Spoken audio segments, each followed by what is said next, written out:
Welcome, everybody. Thank you so much for attending this special learning event brought to you by Kata School Northeast. So, Alan and I are the co founders and your hosts for today, and we're really excited to share some stories from the Kata community about how various members and individuals have sold Kata at work to their boss or their company. And so, we have 6 speakers lined up today. And how we're going to do this is we'll do a quick introduction. They'll have 5 minutes to give their talk, and then there will be a 3 minute period for question and answer. And yes, we have this in an operating pattern because that's how we do. And then there will be time at the end for any additional questions. This is being recorded so that we can send the link out to anybody who wants to go back and see or might have missed. So I will make sure to download the invite list here and send it all out to you all. So thank you for joining. And we're going to jump in with our first speaker, who is my wonderful co-founder and friend who I got to actually be with physically for the first time last October, Alan Alvin. He has over 40 years of experience in manufacturing and improvement. Right now, he's the value stream manager at Hobson and Motzer, and he's been there for 15 years. Before that, Alan spent 28 years at Hubble, so he has a lot of experience in manufacturing. He started practicing kata in 2001 and has become what I call a trailblazer for scientific thinking at Hobson and Motzer. And he's my co-founder, and I'm super delighted to give him the floor to be our first presenter. And I will spotlight you and take it away, Alan. Thank you very much, Kel. It's been a pleasure, for the last several years that I've been, meeting a lot of you people and having these conversations. And, when we looked at this topic, when we were talking about, selling kata to the workplace where you work, it reminded me so much of a talk that I heard a couple of years ago, and I heard our friend Hugh Alley say, "Stop selling kata." So some of the conversations that we've had recently is, of course, we're not trying to not use kata, but we're trying to integrate it more into what we might already be familiar with in our workplace, what we might already be doing, and using those elements, of that kata practice integrated into that work so that it feels more seamless and it feels more familiar, and so that people will be comfortable with it. One of the things that we might make people nervous about is, for the first time hearing some of the material and some of the words, and having things like storyboards being used. It might intimidate some people, but I like to use those devices when I'm coaching somebody. But I also agree that it's easier to warm people up using things that they're already familiar with. And, in the background, you can start developing that storyboard, and then ultimately roll it out and use it as a place to continue the conversations for improvement. Obviously, you want to make sure that you have approval and agreement with whatever management that you are working with, that improvement is something that you want to continue with, and get their buy-in. One of the things that, as I was starting to get involved in the kata process, I was asked often, what's your leadership feel about this? How do the people around you feel about it? And I was lucky, I had a lot of support along the way, so it wasn't that difficult for me. But as somebody new getting into it, make sure you've got that support, and talk to them about what you're trying to achieve. And it brings you to the very familiar question that we use at the top of our storyboard. Wouldn't it be great if, or wouldn't it be wonderful if, if you're able to say that to your leadership and say, wouldn't it be wonderful if we could do this in a different way, and we can improve our processes, and have something in mind that you can share with them, that you might both agree on, just to get the conversation started. And as I said, start to integrate some of that early work, into something that you might already be doing.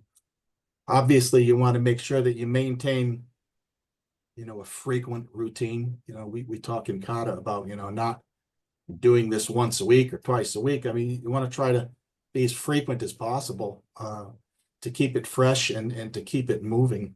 Um, you want to be able to work with a learner on experimenting, using scientific thinking in that experimenting to measure things.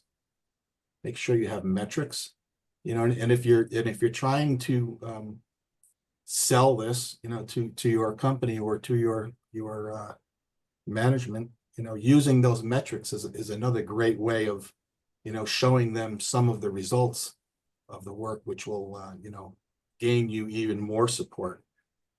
For sure, when I was using metrics and when I was starting out, um, learning the kata practice, those metrics were something that I brought to my leadership, and I was able to show them,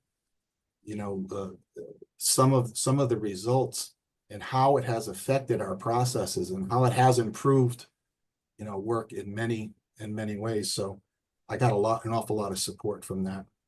And that was, something that catapulted me, when I was able to show, the improvement, using some data. Um, in my case, as I said, I had a lot of support, so it was easy for me to get going. Um, and of course, as I was just saying, the questions always came to me, how's it going? And so I was able to use the information that I was collecting and the data I was using, to be able to show management how things were going.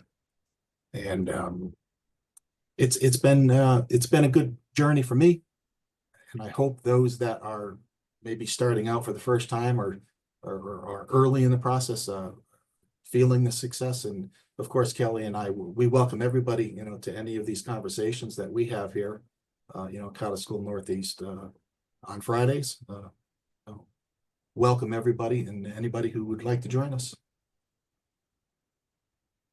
I think my time is up. That was very well executed, though, because it was right at zero. I was like, all right, Alan, awesome. So let me unspotlight you. And then does anybody have any questions that they would like to ask Alan? You can either raise your hand, put it in the chat.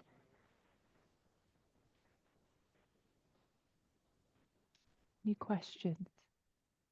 Alan, did you encounter any kind of questions or like, what is this, or resistance along the way?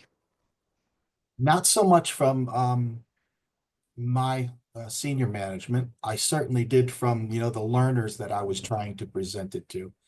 Um, when I talk to them about, again, the frequency, being as much as I can, it's always been a challenge to try to get people to be present and available every day, if you're trying to. A lot of questions about, when we're collecting that initial current condition, how long is this going to take? We've been doing this for a few days, and it's always a challenge to explain to people, without getting too far off the rails, the reasons why you're doing that, and hopefully in a short period of time you can have something else to be working on rather than just collecting information. So I did, a lot of questions from the learners. Yeah.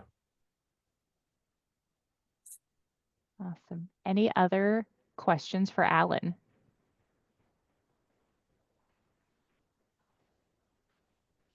Okay.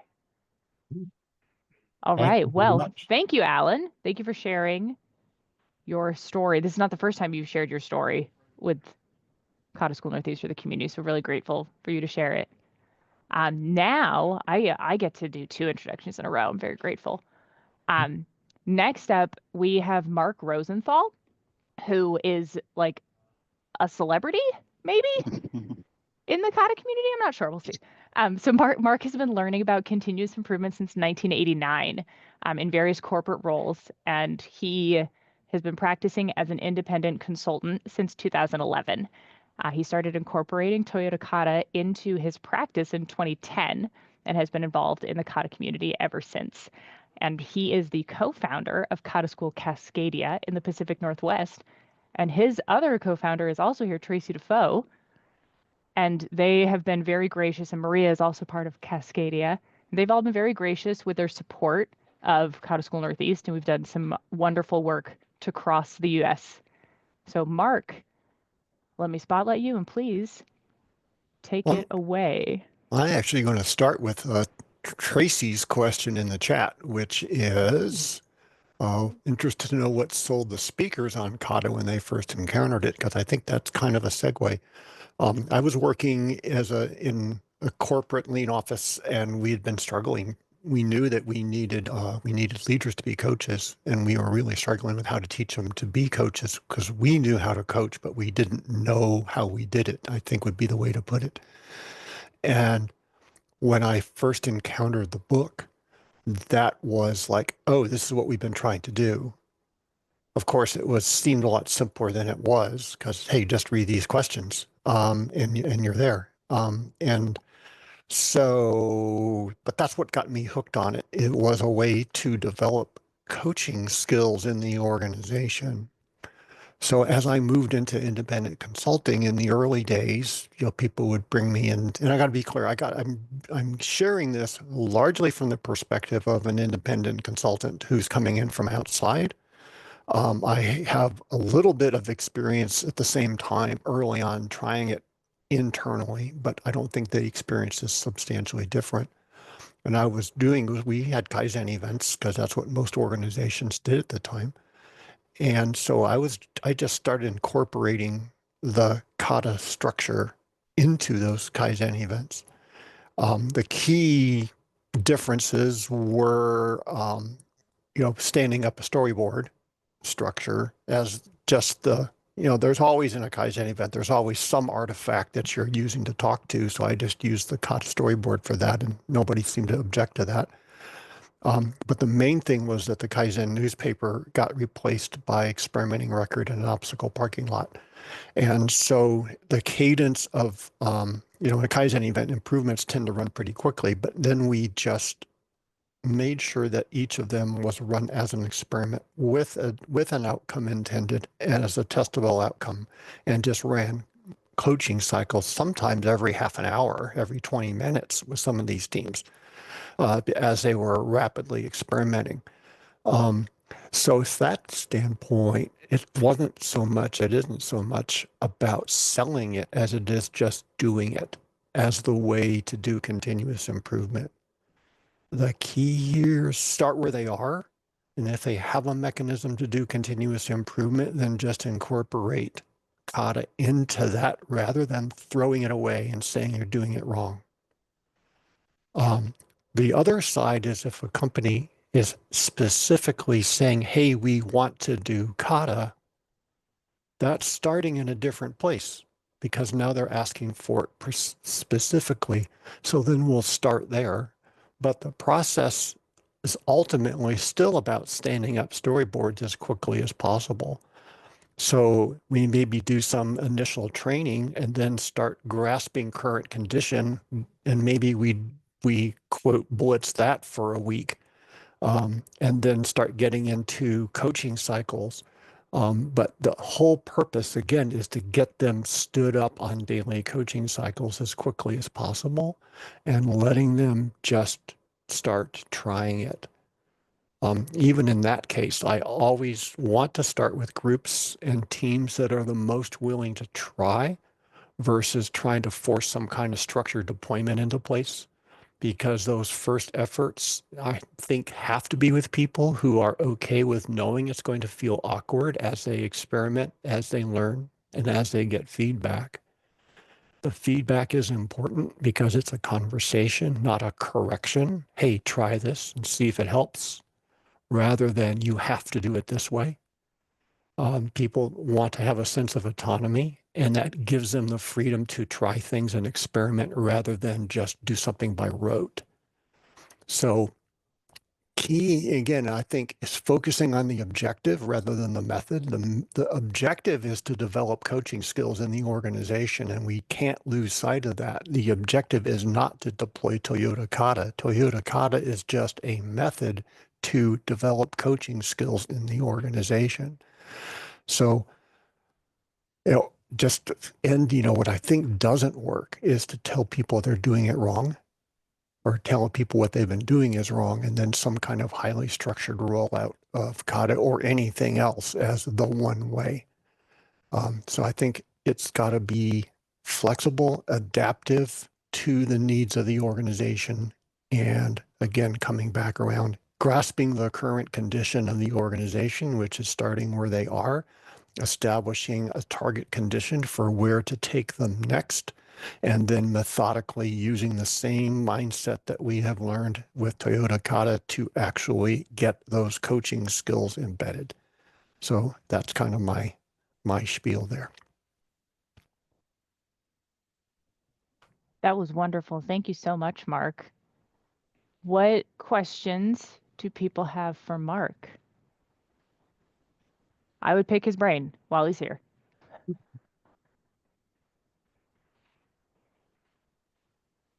Hey, Mark, how many people over the years, since you've been using the kata practice, do you think that you have worked with on one-on-one? I guess I'm asking. That's like counting Kaizen events. I have no idea, and I don't keep track. And I would be more proud of the tree than I would of the people I've individually coached in terms of people who they have in turn influenced.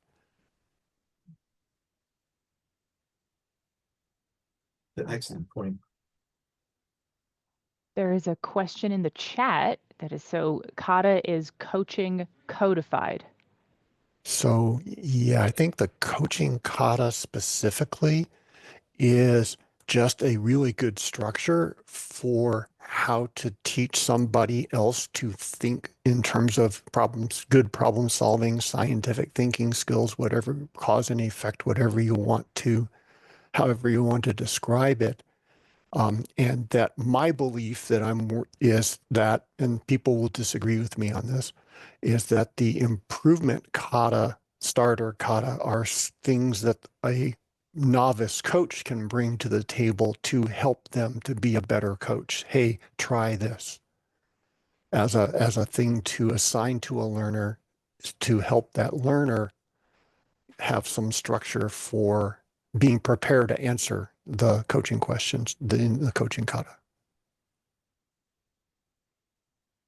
But ultimately, it's the coach that brings everything to the table.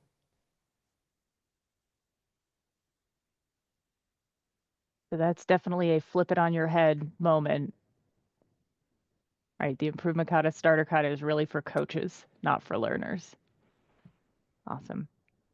Any other questions? Ooh, big one. All right, does anybody have experience coaching people in non-production environments, especially difficult to manage processes with longer lead times, making it difficult to engage people to do frequent sessions? Wonderful question. Mark, do you want to go for that? Yes, and that's part of being flexible about it. But I mean, actually, I probably have more coaching cycles in healthcare than anything else. So that's a little bit different environment, and but it's still a process. There's still processes. So there's always a process, and the lead time of the process, there's still steps we can take. So let's not confuse the lead time of the process with when we can get feedback from an experiment that we're trying or an intervention that we're attempting, because that can be time to be pretty quick. So it's the Yeah.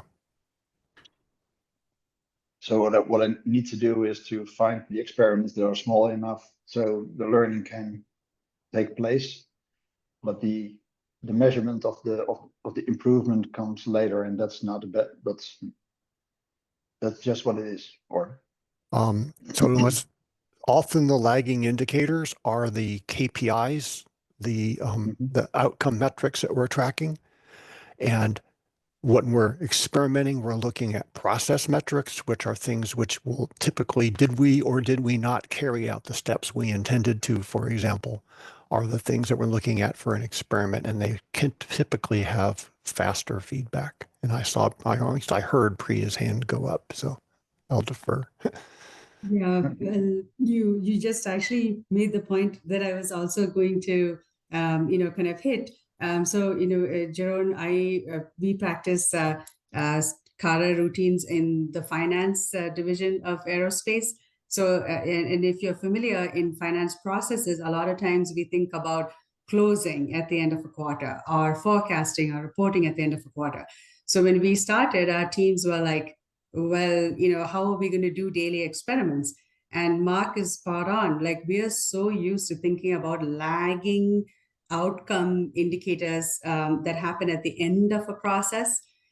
So one of the big things about practicing Kata is we're beginning to help the teams see what's happening every single day in the process. So for example, we ship engines out every day. We create defects in our billing and our closing process every day. We don't have to wait until the end of the month or the quarter to clean those up.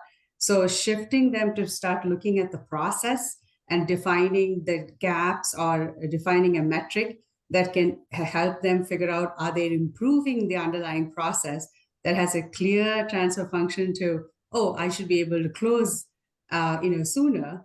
That is one of the best things that we're getting with our teams in practicing Kata. So you can absolutely do it in transactional processes that have, where the outcome metric is going to take time. We still do daily experiments because the experiments are against obstacles, and that we can hit every day. Yes. Thank you. All right. I'm in government, working for the city of Rotterdam, so we have some very long processes. Thank you for the Awesome. answers. Wonderful questions. And there's another in the chat that we're going to just hold for a moment. We're going to carry on with our agenda, but we will get to that question, I promise you. All right. Alan. Yes. So are you up next, Kel? I am. That's why I'm like, hey, please, I'm not going to introduce myself. That's awkward. So I'm going to introduce Kelly. Awkward. Kelly Mallory. Kelly, she's our host today, obviously.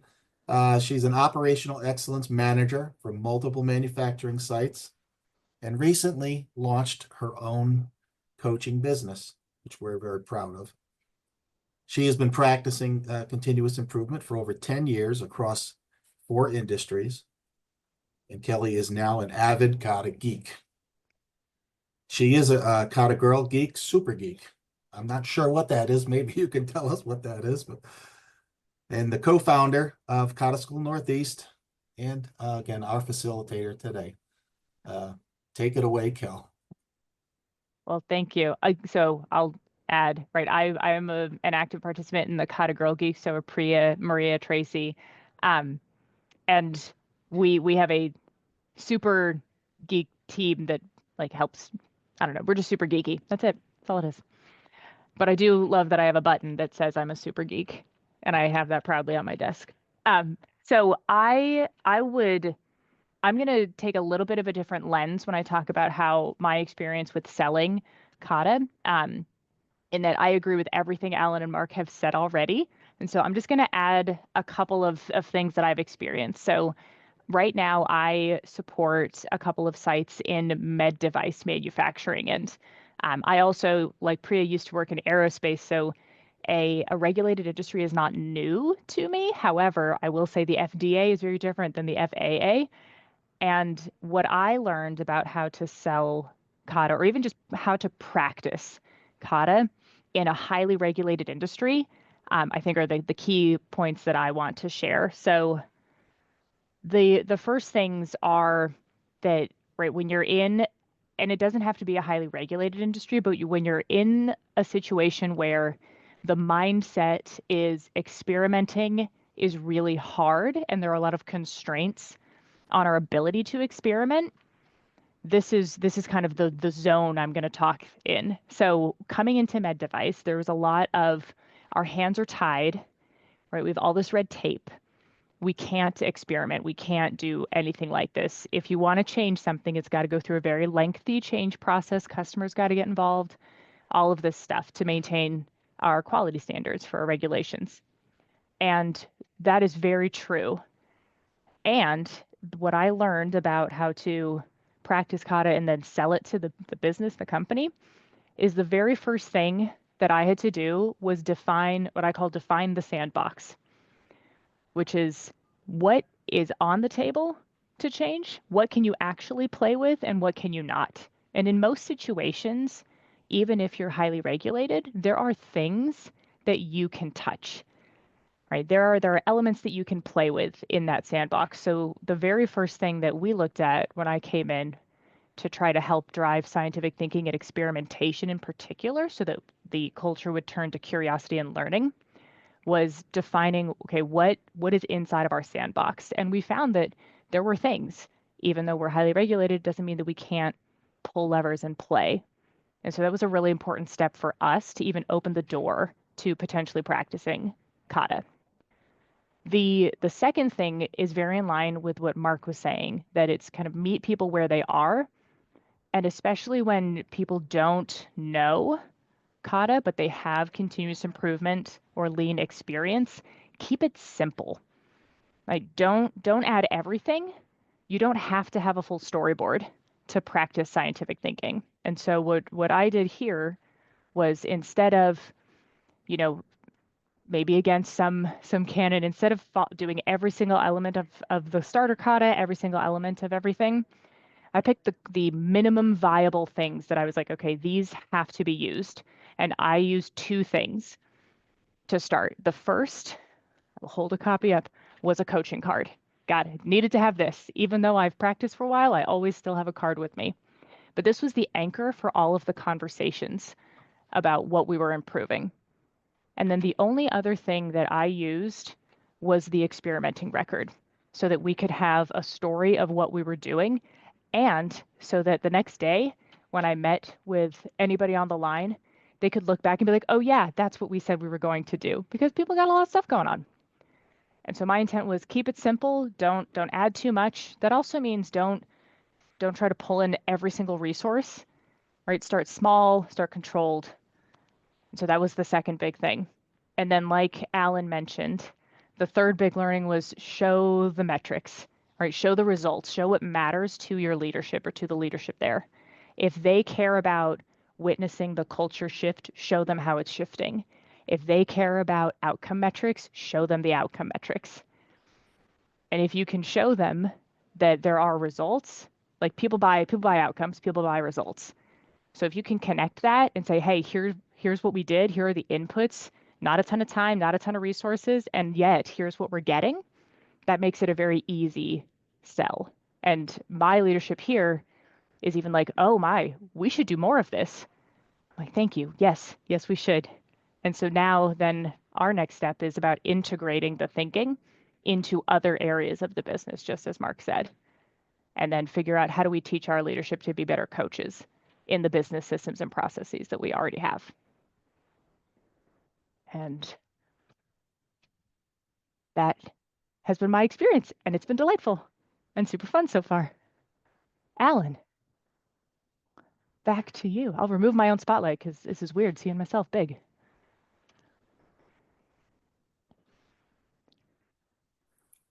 Alan is muted. Oh no. Any questions for me? I'll start my 3-minute timer. I'm sorry, I am muted. I did see a question up there, and I just wanted to make sure that you saw that before I went on. Oh, yes. Do I have experience with, John, would you like to ask your question? Yeah, okay. Do you have any experience with organizations that don't have experience with lean continuous improvement, etc.? They are not open-minded. They are. Ooh, those might be two different things. right? No experience with lean and not open-minded, because I've seen it exist Okay. where they have experience with lean or they're not open-minded. Okay. So Stay on which this is fair position, though. lean Yes. and continuous improvement. Okay. So my experience, I have had experience in an organization that did not have experience in lean. Unfortunately, that was also the first time I tried to practice the improvement kata, and it was a whopping failure on my own. So I would actually ask anybody else here, have you had successful improvement kata practicing with an organization that had no preconceived notion of lean? Maria's nodding. Go, Maria. Well, I'm an independent consultant now, and I work with a lot of small businesses. So they don't have a lot of experience with lean, but I think the coaching kata is how I start conversations with them. And then usually what happens is that once you start talking about the process, there's like, aha, you see where you're walking back and forth a lot in this process? Or do you see how when you have a defect in your manufacturing, you have to now either throw away the part or rework it? So those things start to come up naturally in the conversation. Yep. And Tracy has commented that, and I don't know, Tracy, if you would like to just share your. Yeah, I kind of lost my voice, which is why I've been typing. I have a bad cough and cold. You'll see me do it. Anyway, how ironic, since I'm supposed to be on vacation this week. Yeah, I have had experience with people, with companies, small companies, usually like 30 people, who never heard of continuous improvement or lean. And so being coached in the kata is their first and only experience. And I love those guys because they just soak it up like a sponge. They don't tell you, oh, wait, aren't I supposed to be waste hunting? Or, oh, what tool are we using? Like they have no idea. So they just innocently look at their processes, do the block diagram. Yeah, those can be your favorite learners because there's usually, they have quick success because they're not like everything is new to them and they're usually pretty excited.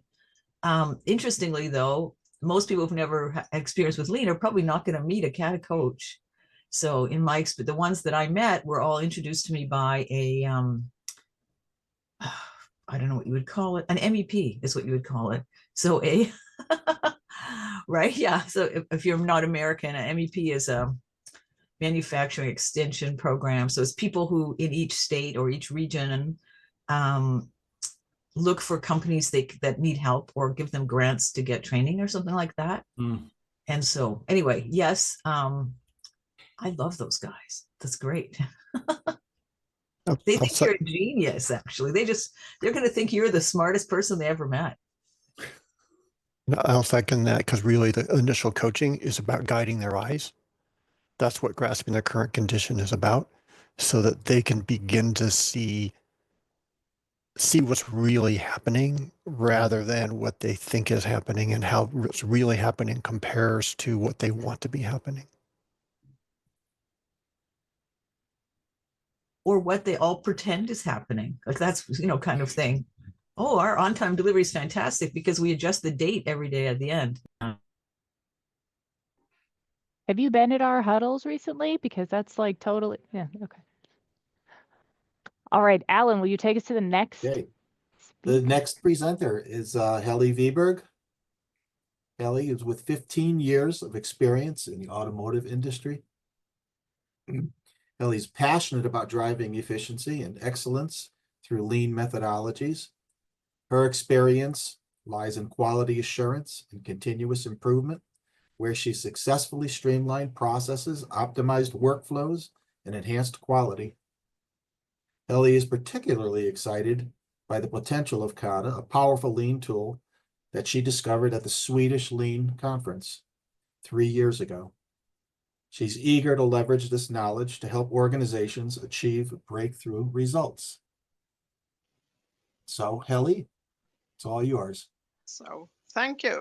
I had a short presentation, but unfortunately I had some issues with my computer, so I'm not able to share it, but I have it in a second screen here next to me, so I will be looking at it a little bit. But okay, I'm not within the automotive industry anymore. I changed my workplace for a year ago, and I realized that I'm in one of these areas we have been talking about, because the area I work with is within aerospace and aircraft. So we have a highly regulated area, and they do not have any lean experience in that area where I am. And also at the current, I work with not producing processes. It's more like administrative processes, or I have an ongoing Kata coaching circle about the business improvement. So it's just a very, very slow process, still a process, but not happening so fast. But anyway, I started my Kata journey for about 3 years ago. I've been within first as a hang-around at the Kata Girls Geek, and then I became a learner. That was a great opportunity to learn about Kata, to be a learner, and have all of you excellent coaches. And I really joined my time with Gemma Jones on my learning period there. Then I have been a learner at Kata School Sweden, and also a coach in Kata School Sweden. And as I told, currently I have a Kata on my own at my workplace ongoing. But what I have done while I've been doing these Kata things, I've been working with the storytelling.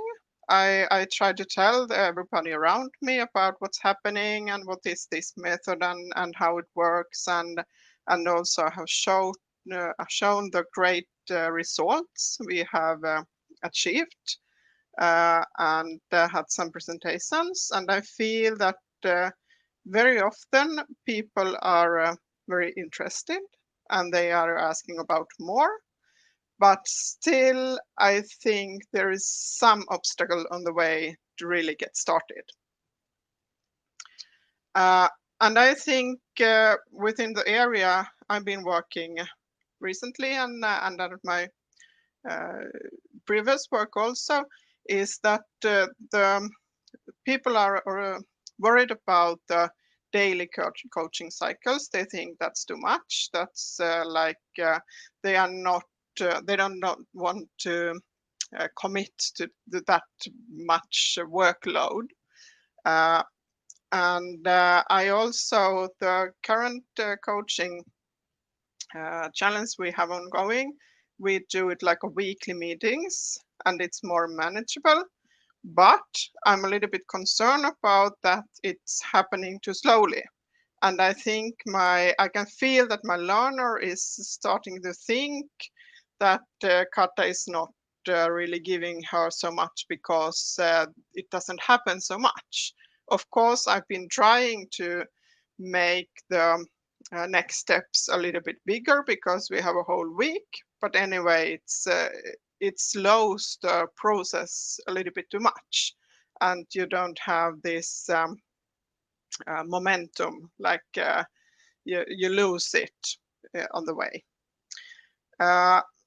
And in the same time, I feel, at least with this learner, that she's not really willing to do it more often because she's afraid that it will be too much workload.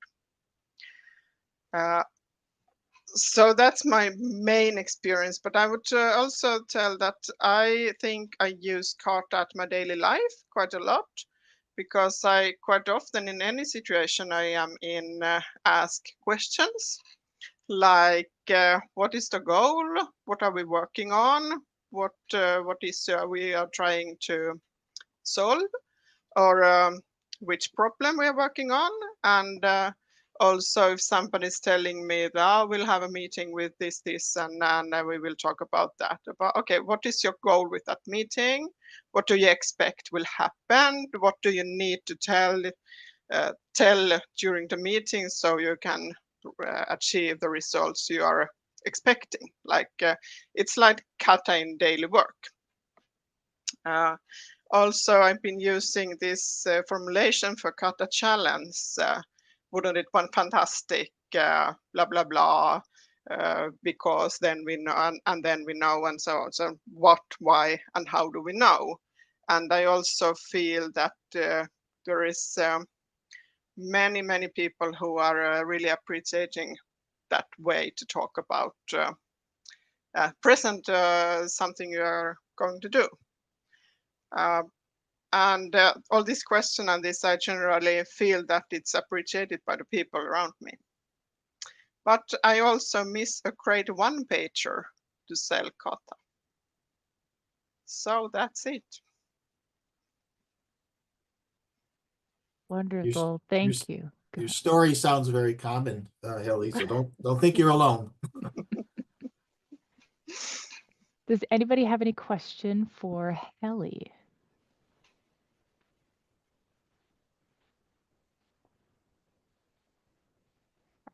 Maria, go. Do you do your coaching cycles in Swedish? Yes, Okay. we do it in Good. Swedish. Yeah. I have a follow-up to that, because I feel like in English, my experience is there's like a particular rhythm that can be built with the questions, probably just in like the number of syllables and how the words come. How does that feel in Swedish?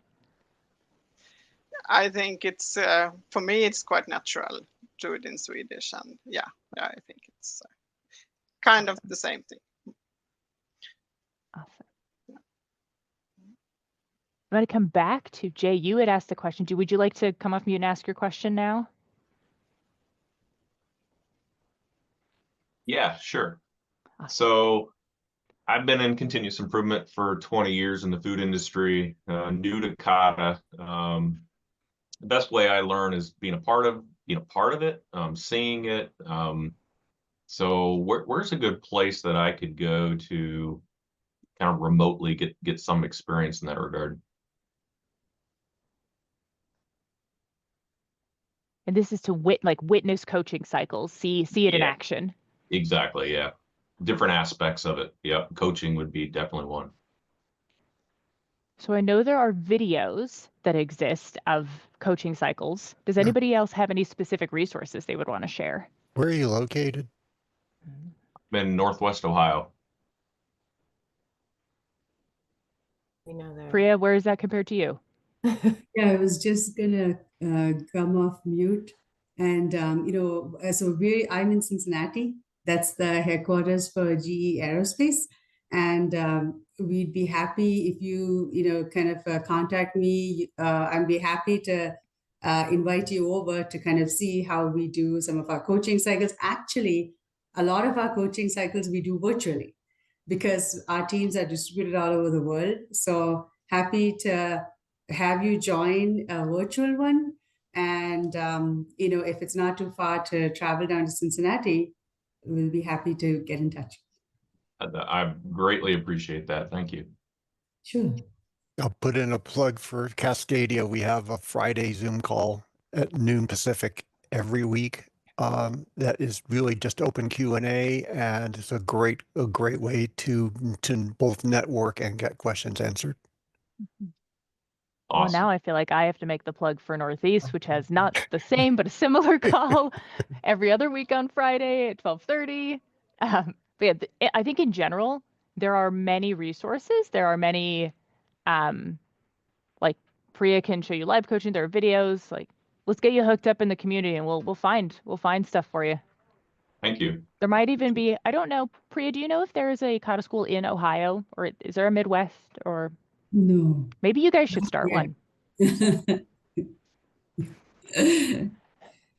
All right. And then there's another question, which we're going to hold, and we will get back to it, because it is time for Priya to tell us her story. And I'm delighted to get to introduce Priya, because we met when I used to work at GE together, and then we met again at the KGG, and now this has just been lovely. So Priya is an executive lean leader with GE Aerospace Finance. Priya has over 20 years of experience in GE finance roles, serving several divisions with commercial engine services and defense and systems in GE Aerospace. And over the past 6 years, she has held lean leader roles, supporting finance teams, simplifying their processes, solving problems, and building their coaching capabilities. Priya received her MBA in finance from SP Jain Institute of Management Research, Mumbai. She enjoys reading, snorkeling. I'm very interested in that one. Traveling and learning something new every day. She currently resides in Cincinnati, Ohio, with her young daughter. And I know that somewhere in your office you have a beautiful little Lego set up Oh, too yeah, that's of right. yourself in your office with a little storyboard. So let Yeah, me. that's right. I'll pull it up at the end. It has a storyboard, it has a Yeti, and it has an Indian Lego me too. But I thank you, Kelly. I was, just reflecting that when you had said that the topic for the discussion was about how to sell Kata to leadership, I immediately thought about Dale Carnegie and how he used to say that the only way that people will do something is if they want to do it. And so we've got to figure out how to arouse in people this eager want. And that's sort of the approach that my manager, Mike Gallagher, and myself had as we were trying to figure out how to get the Kata practice going in aerospace finance. So like last year, the two of us, we had a challenge of trying to get about 100 finance leaders to be competent, scientific thinkers and coaches, so that they can help deliver on challenging business outcomes. And the way that we approached it was we said, one is we'll have to win over one CFO at a time.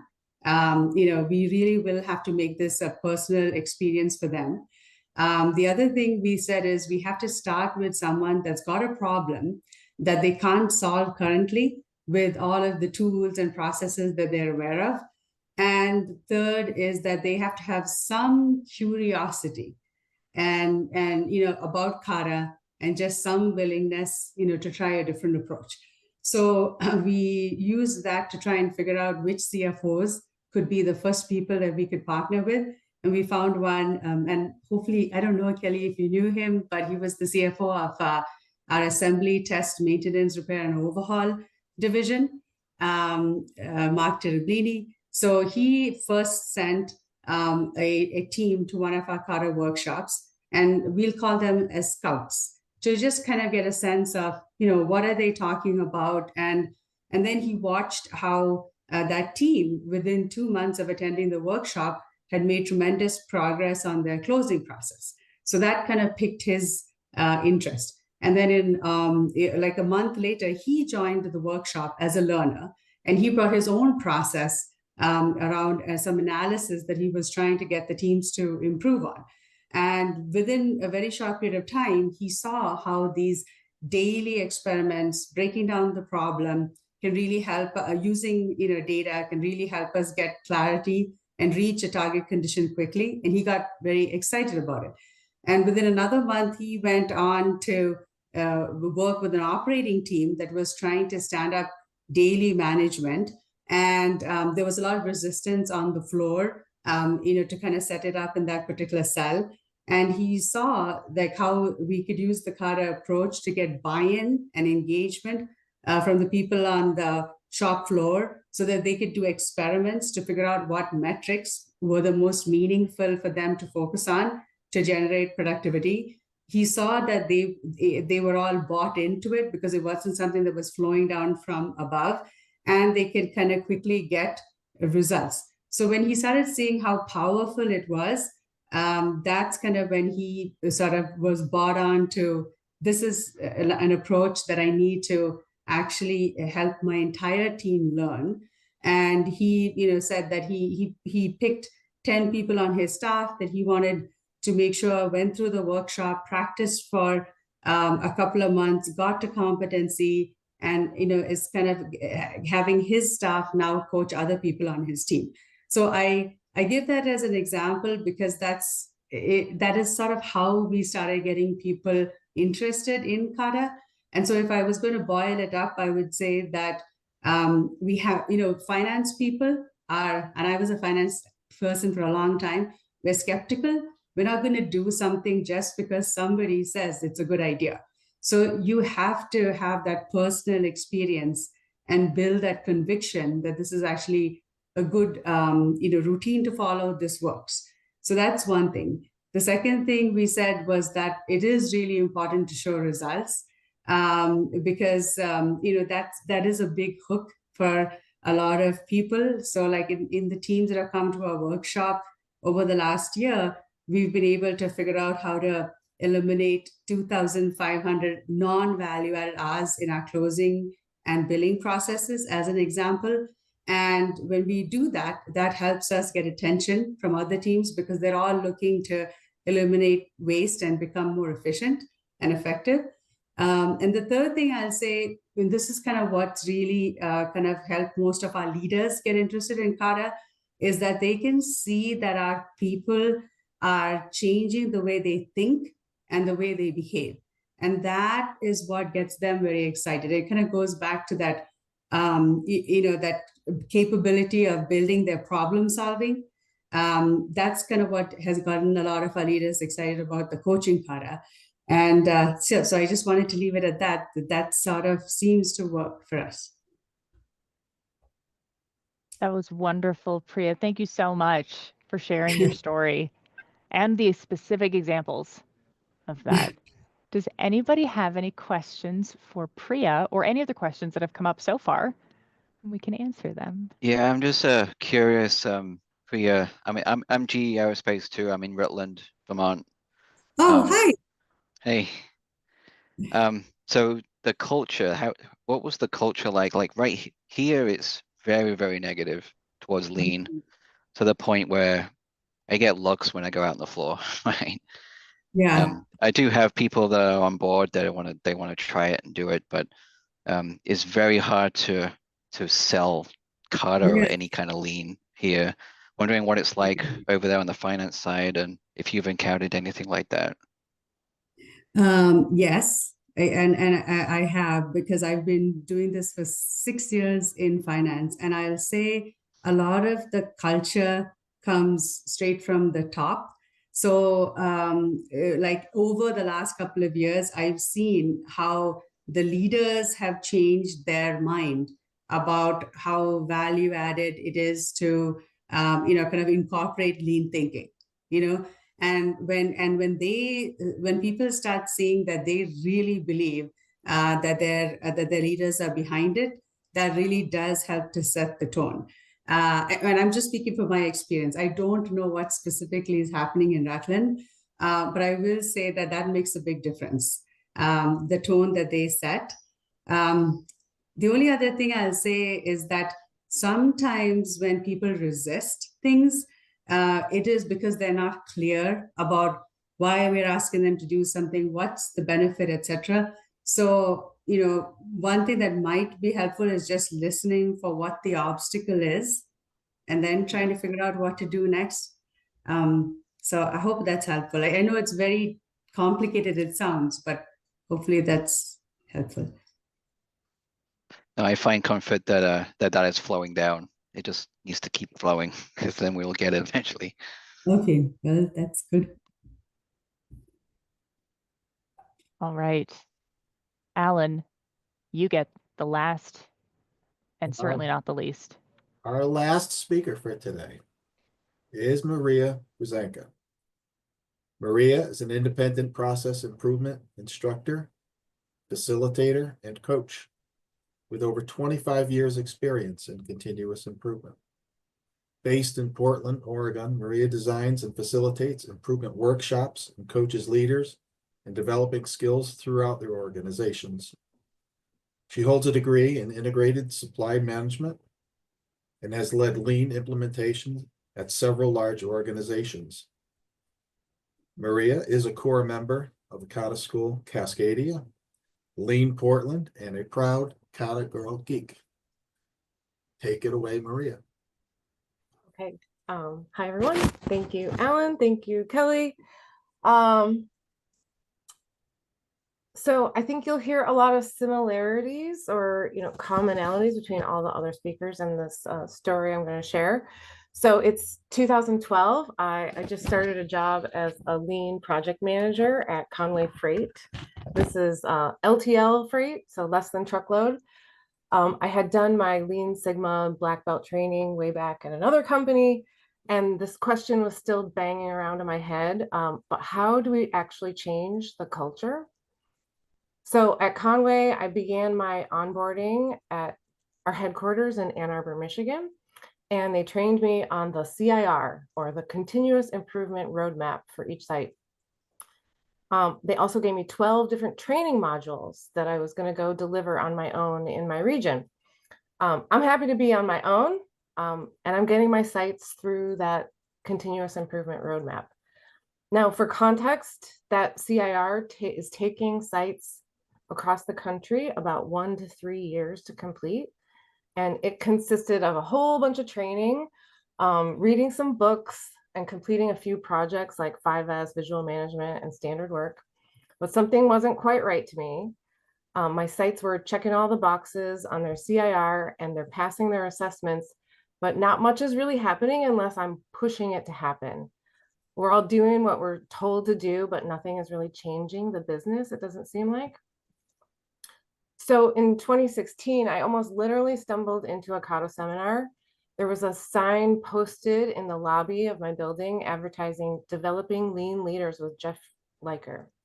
And in this seminar, Dr. Liker talked all about the improvement kata and coaching kata, with credit to Mike Rother, of course.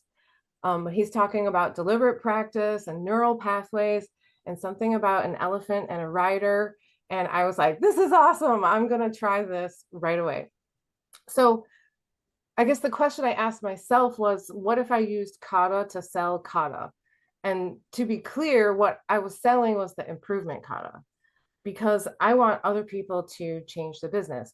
I need them to do the changing because there was only one of me in, this obscure region out in Portland. And what I'm offering them is, hey, you can reach these really tough goals that we've been assigned by following these 4 steps. 1, set the direction. 2, grasp the current condition. 3, establish the target condition. And 4, conduct your experiments. So I go directly to the top, my boss, the director for the region, Mike. I ask him, Mike, what exactly are we trying to achieve here? And this felt really weird at first. If you're like me, you're used to feeling like you have to show up with the answer. So it felt really weird to ask this question and not come in with my opinion on what I thought we were trying to achieve. And this was my obstacle. And my experiment was to shut up and listen. I didn't really know what to expect, but at least I would learn how far off my opinion was from his. And he talked about meeting our goals. And if these guys would just do their jobs, then we'd be able to hit our goals. And this part is key, our VP, Nick, would get off our back. And what I learned was we had a shared why. So Mike, the director, wanted to hit the goals to get Nick off of our back. I wanted to help improve processes so that they hit goals and we actually changed the business. So I used the coaching kata questions with Mike and then each of the site managers, and the region went from, we had this dashboard with all of our lagging indicators on them, and they were all red. We were the worst out of 23 regions in the whole country. And we went from being the worst to the #1. We were all green and we stayed there. Why? Because we actually improved the operation. And then a funny thing happened. Instead of wanting the VP to get off our back, we actually welcomed him in, as well as other leaders from other regions, because they all knew that we were killing it and they wanted to know how we did it. And I told them, instead of telling people what to do, I asked these 5 questions. We created demand for the improvement kata. So now when an opportunity presents itself, I simply ask the person what they're trying to achieve, and then I listen. To be specific, I'm listening for a few key points. What is the focus process they're trying to improve? What does the improved version look like? What is the time frame they're hoping for? In other words, I just start coaching them on step 1. And the key thing is that I make it about them and their challenge, not about me and the thing that I'm selling. I'm building trust with them, that I understand their problem. And then, I'm an independent consultant now. So at this point, I just go, there's a couple of ways that I work with clients. One of them is daily coaching. Can I put a proposal together for you? Now that wording might be different if you're inside a company, but basically I just start with step 1. I know I talked really fast, but I was doing that for timing purposes. That was wonderful. Thank you, Maria. And you know, I had our operating pattern of exactly how this was going to go. It went a little bit differently than I expected, and so we're now at time. There's one last question that I saw earlier from Laura about case studies. And Tracy's all over it because I think several of us could provide feedback and input as long as we know what you're looking for. So Laura, if you want to send me some details, we can certainly get you set up. And because we're at time, I'm going to respect all of our days. Thank you so much for joining and learning and listening with us. And I'm going to call it thank you, Alan, Mark, Maria, Priya, and Heli for sharing your stories today and for contributing. Really grateful. And thank you all for asking wonderful questions. And hopefully we'll see you at a future event. Thank you. All right. Bye. Have a great rest of your Thank day. you. Thank you all. Bye. Thank you for sharing, everyone, and thank you for you, Kelly, to organize this. Yeah. Elski, I'm sorry. It does seem like timing got messed up. All right. Hey, Elske, weer eruit.